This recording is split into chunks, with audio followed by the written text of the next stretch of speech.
Aujourd'hui dans Entreprendre, nous recevons Samuel Pasquier et Loïc Khalif, copropriétaires d'une marque de montres désormais meusienne et horloger passionné, la marque Axiom, du Made in France, du Made in Meuse et lauréat entreprise de l'année de l'édition 2024 de la Nuit des Réussites. Bienvenue dans Entreprendre.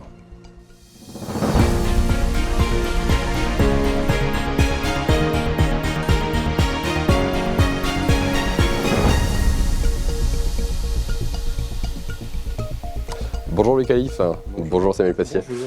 Il y a une autre façon de vous présenter, peut-être du terme de horloger créateur passionné. Pour moi, c'est la première qui m'est venue quand je me suis dit on vous reçoit aujourd'hui. Passionné vraiment, avec l'amour de votre métier. C'est le premier mot qui vient, je pense, la passion. Le premier mot, c'est aussi pour ça qu'on en parle aujourd'hui, parce que depuis 2023, vous avez repris justement une marque, celle de Axiom, une marque qui a été créée finalement à l'origine par un autre horloger, une marque finalement qui s'est un petit peu endormie par la suite. C'est peut-être pas le bon moment de la lancer, mais vous vous êtes dit, on va reprendre cette marque, ça va devenir notre marque meusienne. C'était le projet ? Oui, c'est ça. Alors, au tout départ, c'est Samuel qui connaissait le premier créateur de cette marque. Et avec les liens qui se sont tissés, on a pu établir le SAV et l'assemblage de ces montres. Et puis Samuel a proposé qu'on puisse reprendre cette marque vu qu'elle était en train un petit peu de péricliter. Donc c'était une marque qui nous plaisait, c'est le concept.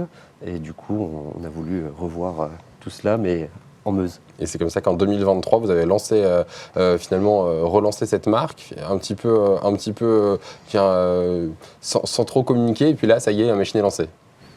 Oui, il y avait aussi plein d'événements qui allaient se passer sur 2024 et puis 2025, notamment les 80 ans de la Libération et les 80 ans de la fin de la Seconde Guerre. Et on avait cette marque justement qui était un petit peu endormie. On s'est dit, c'est de la montre de guerre, c'est de la montre qui doit rendre hommage. Et on est arrivé là avec un projet, on s'est dit, tiens, on y va. On se dit pourquoi parler de guerre quand on parle de montre. Justement, c'est une montre aujourd'hui qui contient parfois des fragments de l'histoire meusienne même peut-être. Comment cette marque a ses liens avec l'histoire ? Alors au tout départ, il n'y en avait pas dedans, des morceaux de guerre. Elle avait vraiment l'aspect. C'est votre touche ? C'est la touche que Samuel a proposée. C'était vraiment le style du modèle, sa forme, qui rappelait vraiment l'ancien temps et les montres typiques de Première Guerre mondiale, du soldat. Ces formes très épaisses, arrondies, c'est ça, un peu mon style montre à gousset, mais sur bracelet. Et du coup, l'idée est venue en se disant, tiens, vu qu'on a des associations meusiennes qui restaurent des voitures de guerre, l'idée est venue de proposer ce côté air, terre et mer au niveau de l'armée. Et justement, avec les 80 ans, de se dire, est-ce qu'on ne peut pas inclure des modèles qui figuraient à cette Seconde Guerre ? Air, terre et mer, si on parle, c'est finalement les trois modèles que vous avez aujourd'hui, les trois modèles que vous avez, enfin deux sur vous, une sur la table, qu'on peut voir. C'est du coup dedans des petites parties, des touches différentes quand on parle d'air, terre et mer. C'est-à-dire que là, finalement, tout à l'heure, on regardait Samuel avant de tourner, vous avez une montre plutôt terre pour le coup, avec effectivement ce côté vert des voitures militaires. Et pour les autres, les touches, c'est des choses un peu différentes, pareil dans les couleurs, dans l'aspect, c'est quoi ? Le U-Boat, par exemple, on a ce côté un peu plus Kriegsmarine, la montre de l'Allemagne et de l'armée marine, enfin de la marine allemande. Et puis Loïc, on a le côté plus aviateur, Spitfire anglais. Donc on a vraiment trois univers, trois pays, trois armées différentes, trois corps d'armée différents.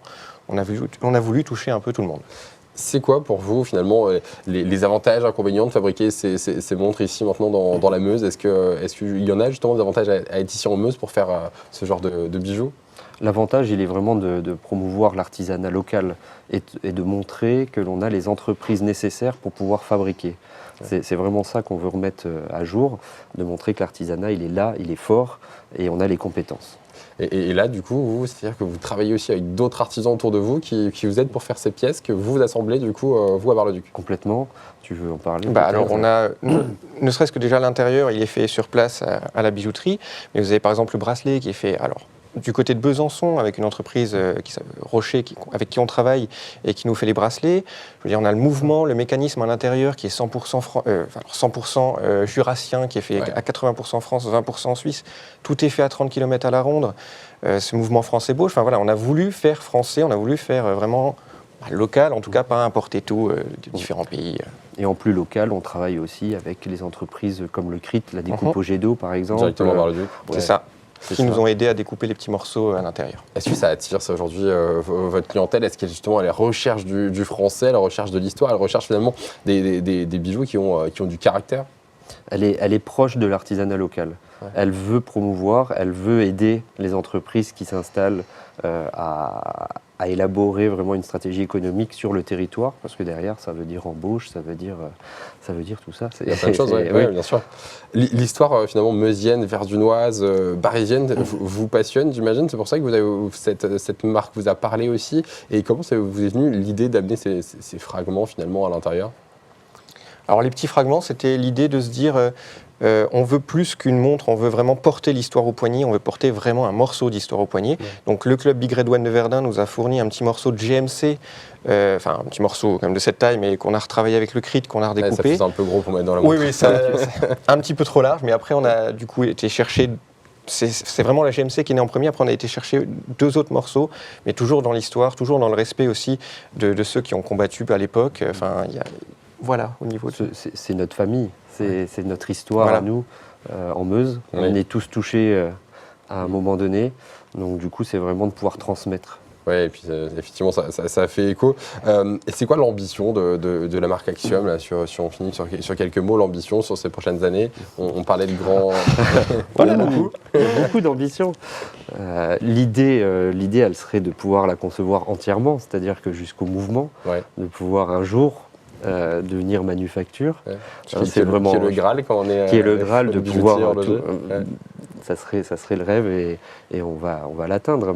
Il faut un petit peu de temps, mais on est parti pour. Merci beaucoup d'avoir été nos invités aujourd'hui, Loïc et Samuel.